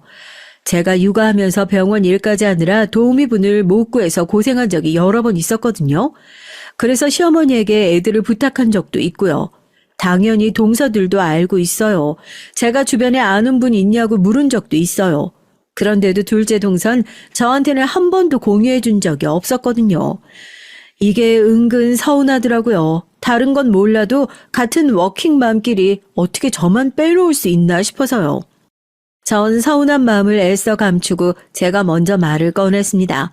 좋은 선생님이나 도우미분 있으면 저에게도 공유 좀 해달라고 너스레까지 떨면서요. 그러자 동서들이 짠 듯이 둘 다 피식 웃더라고요. 저도 소개해드리고 싶죠. 근데 선생님들이나 도우미분들도 수준이 다 높아요. 대부분 강남권에서만 근무하고 싶어 하시기도 하고 중요한 건 그만큼 페이도 높고요. 둘째 동선 사람을 은근히 깔아뭉개는 재주가 있습니다. 돌려 말하나 싶다가도 결국 사람을 무시하는 거죠. 내가 말 안 했나? 우리 친정도 강남권이야. 친정 아버지한테 말씀드리면 그쪽에서 수업 받아도 돼. 그리고 사람만 마음에 들면 페이가 아무리 비싸도 우리도 충분히 맞춰드릴 수 있어. 형님, 친정 지방인 거 우리가 다 아는데 왜 거짓말을 하고 그러세요?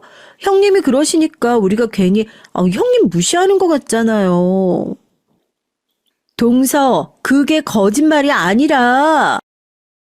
에이, 동서 됐어. 형님 민망하게 무슨 그런 소리를 해? 알았어요, 형님. 제가 생각이 짧았네요. 제가 저희 선생님께 잘 말씀드려서 소개해 드릴게요. 둘째 동서가 제 말을 자르더니 사람 좋은 척 인자하게 미소를 지으면서 저에게 미안하다고 사과를 하는 거 있죠? 그건 진심으로 미안해서 하는 말이 아니었어요. 눈빛에는 저를 무시하는 마음이 그대로 깔려 있었습니다. 전 이제 더는 동서들과 잘 지내기 위해 노력하지 않기로 했어요. 저도 할 만큼 했어요. 동서들한테 싫은 소리도 해보고 먼저 다가가서 잘 지내려고 노력도 했습니다. 하지만 아무것도 통하지 않았어요. 저도 일에 육아에 이것저것 신경 쓸 게 한두 개가 아닌데 굳이 동서들에게까지 신경 쓰고 싶지 않았습니다.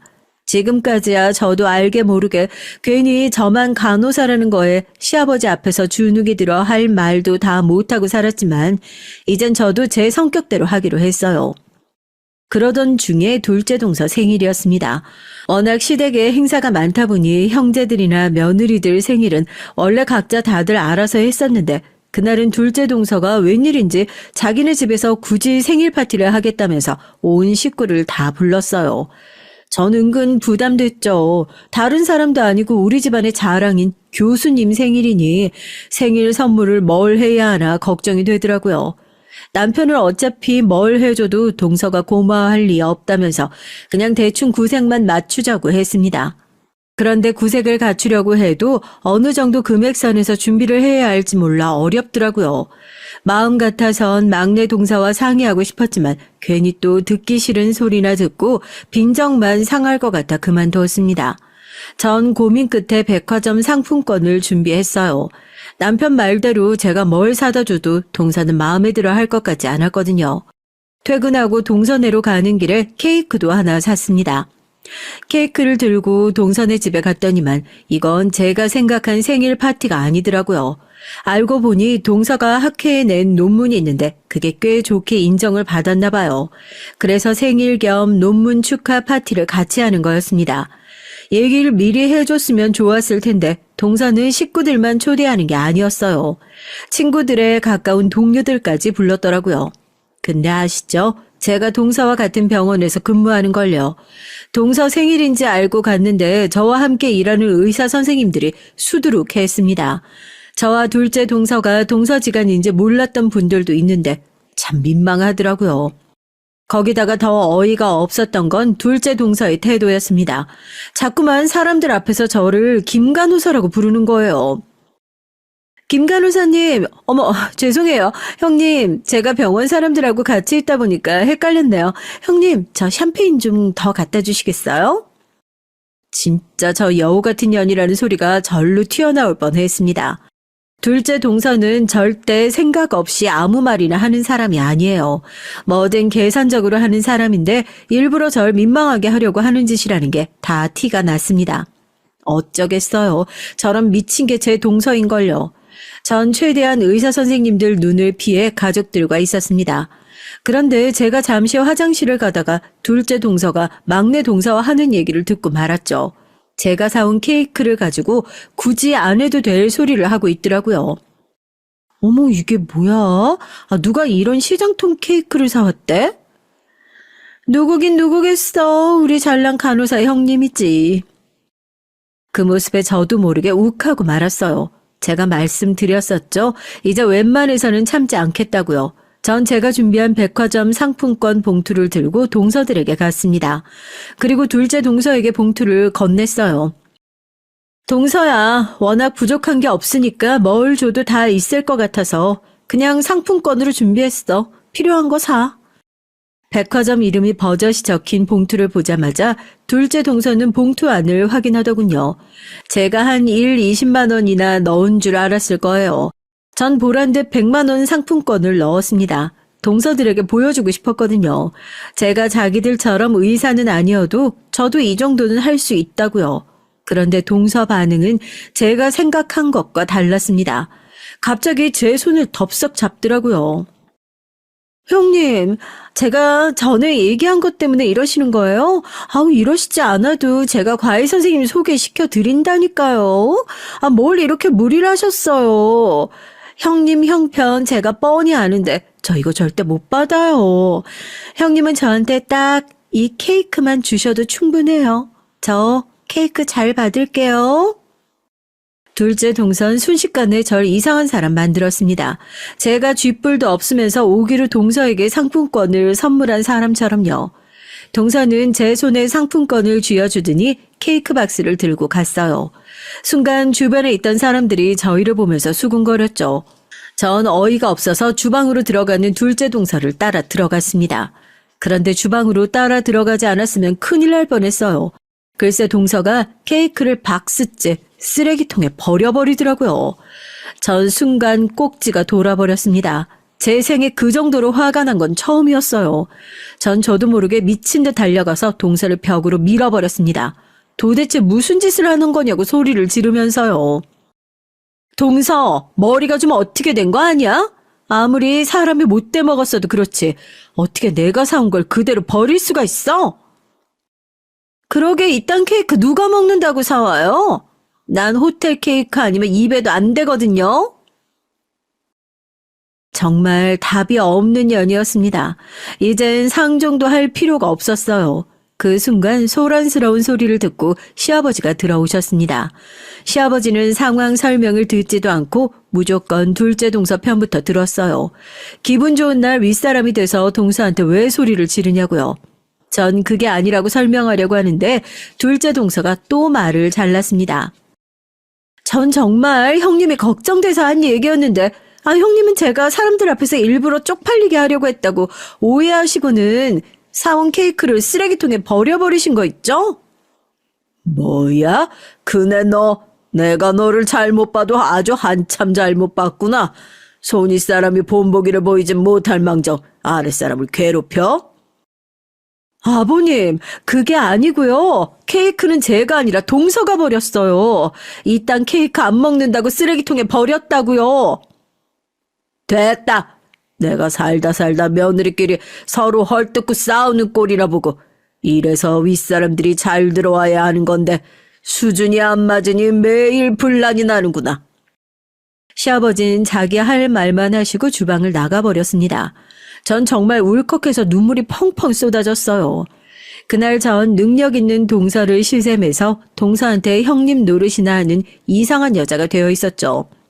물론 남편은 사실이 아니라는 걸 아니까 밤새 저를 위로해 줬고요. 제가 밤새 울며 불며 하소연하자 남편은 이대로 시댁과 인연을 끊겠다고까지 했어요. 자기도 지긋지긋하다고요. 하지만 그게 어떻게 되겠습니까? 남편은 평생 시아버지 회사에서 일을 한 사람인데 시댁이랑 인연을 끊으면 지금 당장 일자리를 잃는 거예요. 남편은 다른 직장을 알아보겠다고 했지만 전 마음이 편하지 않았습니다. 나중엔 이게 다 괜히 제가 동서들을 견제해서 문제가 불거진 거 아닌가 싶기도 하더라고요. 그러던 와중에 시어머니 칠순잔치 날이 됐어요. 둘째 동서 생일 이후에 처음 있는 시댁 행사라 전 가기 망설여졌습니다. 그래서 일 핑계를 대고 가지 말까 고민했지만 그래도 시어머니 칠순인데 거짓말까지 하고 참석하지 않는 건 예의가 아니라고 생각이 들었죠. 전 일단 부딪혀보기로 했습니다. 남편은 애들 데리고 먼저 식당에 가 있겠다고 해서 전 교대 근무를 끝내고 바로 식당으로 갔어요. 주차장을 찾아 들어가는데 식당이 한눈에 봐도 고급스러워 보이더라고요. 평소 미식가라 고급 재료를 사용하는 맛집이라고 하면 안 가본 데가 없는 둘째 동서가 예약했으니 어련한가 싶었죠.